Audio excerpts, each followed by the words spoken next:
Hey, what's up everyone? Thanks a lot for tuning in.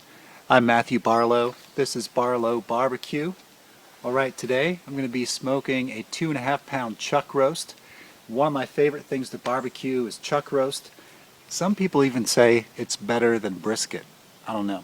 We're going to see how it goes today. So hope you stick around and let's get to cooking. Cheers.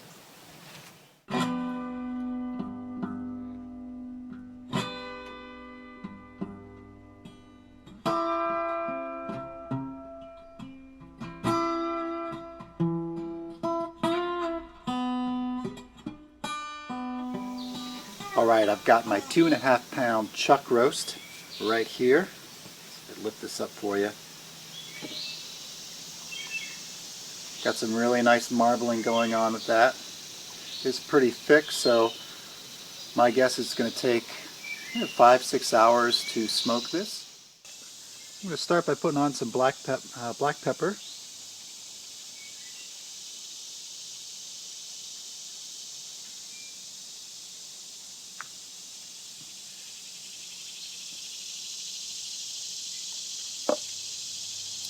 I'm going to add in some garlic powder.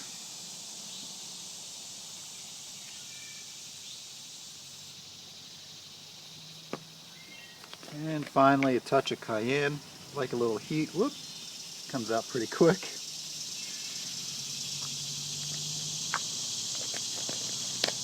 And I'm just going to do that to the other side of this as well, okay? So I'll see you again when the fire is ready and this is ready to put on the grill.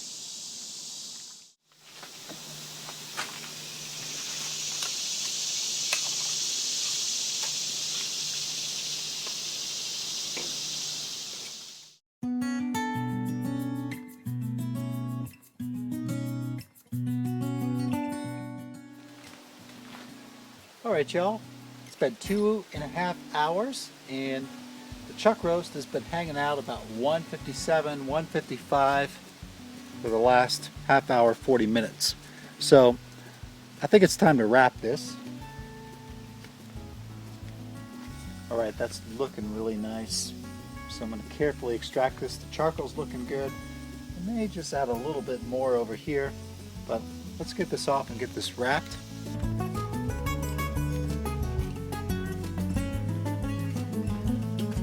And via the magic of television, or in this case YouTube, it's wrapped. Okay, so while the chuck roast is cooking, I'd like to introduce you to my lovely wife, Martha. She's going to be taking care of today's side dish, which I believe is something to do with some sweet potatoes. So let me get out of the way, and I'm going to let her take over. So today we're going to make a sweet potato salad. So we're going to start off with some oil. I put some oil in here in our bowl. There's probably about 1/4 cup in there. So we have some sweet potatoes, and we're going to kind of stir that up in the oil a little bit. When adding barbecue seasoning or something labeled like that, be careful because it might have a tendency to have smoke in it and make things taste like hot dogs. And you'll notice that these potatoes are cut kind of big. You don't want them too small because you want them to be able to stay on the grill a little while so they can kind of soak up some of that smoky flavor, and later on when you mix them together they're going to kind of disintegrate a little bit. So you want them a little bigger so they don't just fall into nothing. So next we're going to put them in some foil and make what's called a beggar's pouch or a hobo pouch. Yep. So in it goes. And maybe put a little more stuff on there. Who cares? And then fold them up. Now if you had like an aluminum pan, you could put them in that. Whatever you want. I'm going to kind of close them up so they don't leak out. None of this oil comes out and makes flare-ups. So shove them all in there. This is about 2 large sweet potatoes.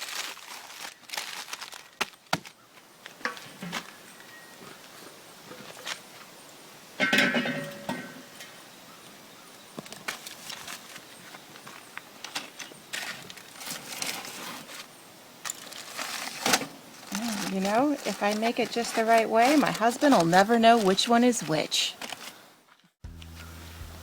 Looks like it's about time to check on the potatoes. It's been about an hour and a half. So let's open up the lid. All right, let's open these suckers up. And they're pretty soft. I'm gonna say that these guys are done. Hi there. So I was not pleased with how unbrowned the potatoes were. So I took them inside and slid them under the broiler in the toaster oven. So now they have a little bit of char to them. These are about room temperature, and we're going to mix them with our ingredients. Okay, and I tasted my potatoes and decided that they could use a little more salt, so I'm going to keep using the barbecue seasoning.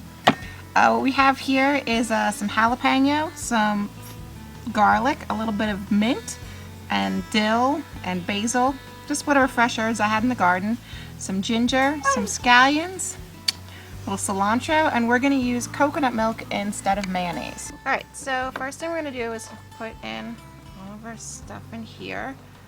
This is a lot of herbs that I diced up for just a very little bit of potato, so I'm going to kind of eyeball it. And you want it kind of salsa size. We'll leave our scallions for a bit.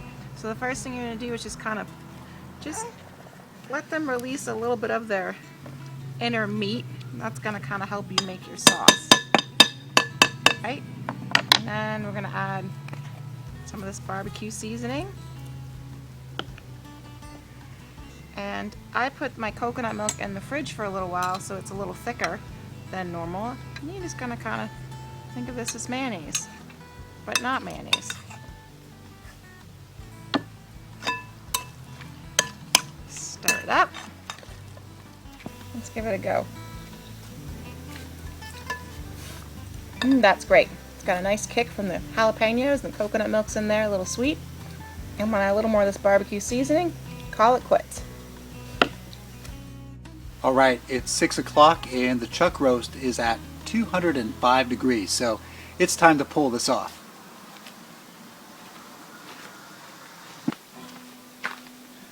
Okay, so I'm going to pull this off and let this rest for at least 30 minutes to an hour.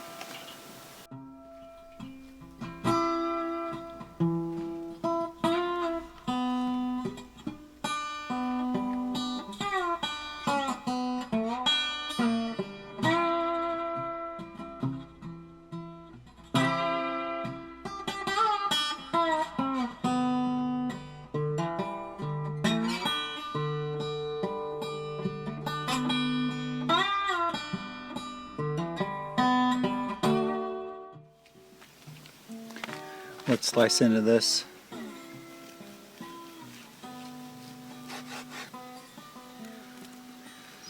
Not quite sure if I'm slicing in the right way. It's pulling apart. It looks so good, you guys.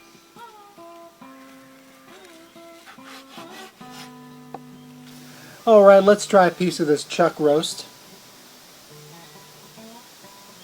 Yeah. So tender, just pulls right apart.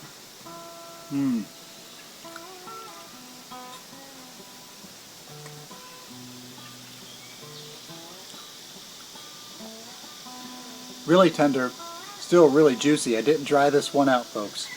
The wrapping certainly helped it. The rub is pretty good. I'd like a little bit more seasoning, a little bit more spice maybe with the rub. It could set just a little bit better, but I think that's a sacrifice you have to make when you make the rub, or when you wrap it. I'd like to give a lot of thanks to Martha, who helped out with the side dish with those potatoes. They're awesome. You should try to make them if you got some sweet potatoes around the house. Thank you so much for watching today. I'm going to get going and enjoy the meal. If you liked the video, give a thumbs up. I'd love it if you subscribed. And for those of you who have recently subscribed, I really appreciate it. Thank you so much. If you have something to share, leave a comment right below. And see you next weekend. So in the meantime, smoke them if you got them.